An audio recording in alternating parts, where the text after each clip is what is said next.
Namo Buddhaya. Greeting from Sri Lanka. Welcome back to our Buddhism for beginners. Dear Dhamma friends, if you are new, please hit the subscribe and touch the bell icon so that you can get notification very earlier. In our last video, we discussed about the first noble truth and second noble truth. The first noble truth was the truth of existence of suffering, Dukkha. And the second noble truth was Dukkha Samudaya. It means the truth of existence of the cause of suffering or the factor of suffering. So, in our second noble truth, we discussed about the 12 links of the Paticca Samuppada. Avidya, Sankhara, Vijnana, Namarupa, Salayatana, Phassa, Vedana, Tanna, Upadana, Bhava, Jati, Dukkha. So, these are the 12 links in the Paticca Samuppada we discussed. And dear friends, today we are diving into the subject of the third noble truth. The third noble truth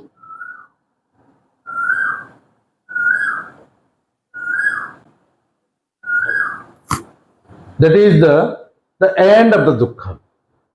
Mostly when people start to learn Buddhism, they think Buddha was a very much pessimistic personality because they see that Buddha has started his philosophy from the Dukkha.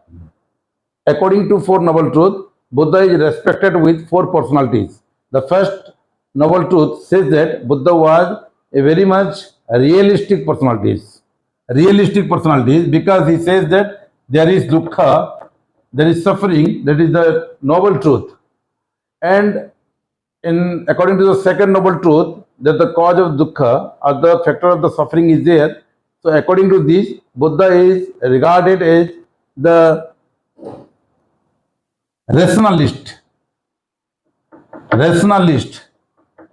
because Buddha find out the cause of the Dukkha also, analyze the Dukkha. Buddha diagnosed the problems. According to third noble truth, Buddha is respected as optimist.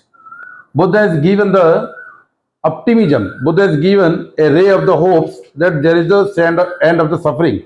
That is the solution of all the problems. Although there is the problems, although there is suffering, although there is dukkha, but eventually every dukkha has to be ended.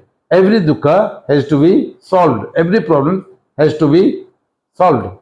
So this is the optimistic personalities Buddha has. And the fourth one is the activist. The fourth noble truth says that Buddha was activist. So according to our four noble truth, we could realize the four personality of the Buddha. That is the realistic personality, rationalistic personality, optimistic personality, and activist personality.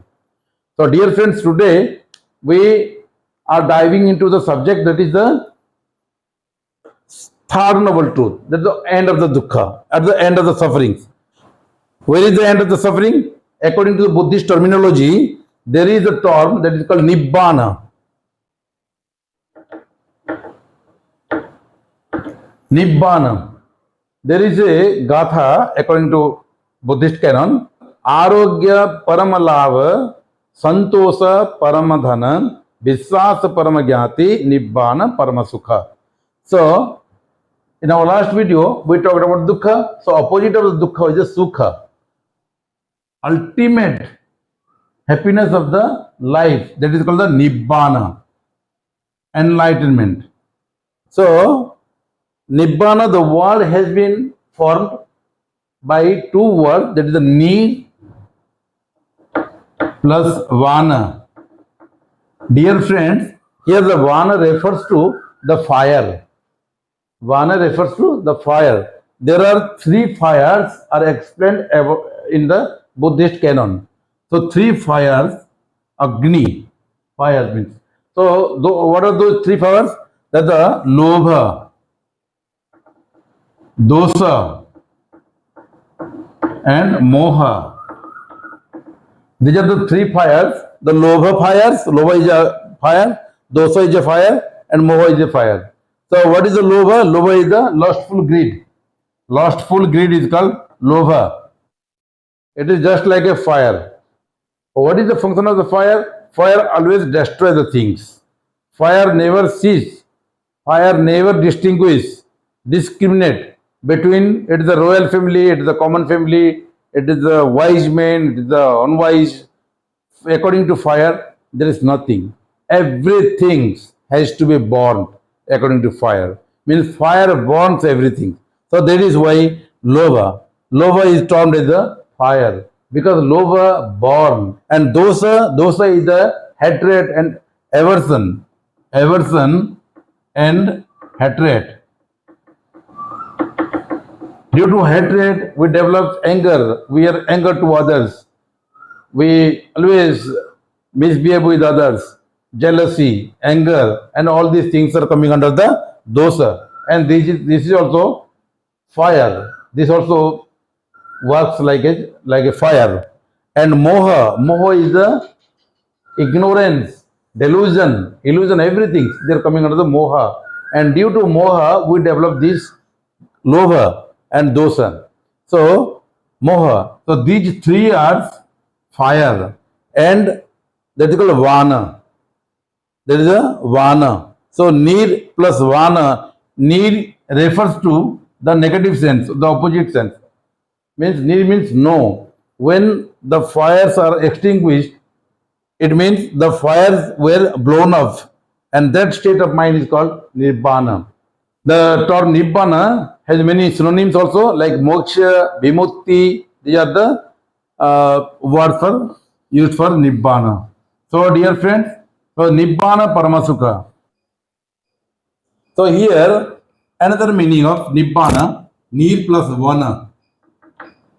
Vana. Here, Vana means the forest. So, what about the forest? The forest of five aggregates. The forest of five aggregates. So, Rupa, Vedana, Sanya, Sankhara, Vijnana. These are the five aggregates, and this is called the forest of five aggregates. So, we can say the complete freedom from the five aggregates is called the Nirvana. And there are two kinds of Nibbana. Vimukti also. We can use the word two words. Moksha also sometimes. Moksha and Vimukti.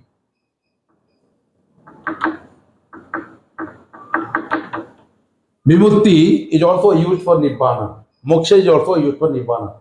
So Vimukti are of two types. There is the Chitta Vimukti and Panya Vimukti. So this is the third noble truth that Buddha explored, Buddha discovered this third noble truth, and Buddha gave the rays of hope that although there is the Dukkha, there the end of Dukkha is also there. So thank you, and in our next video, let us dive into the subject about the next topic, that is what is the way to attain the Nibbana.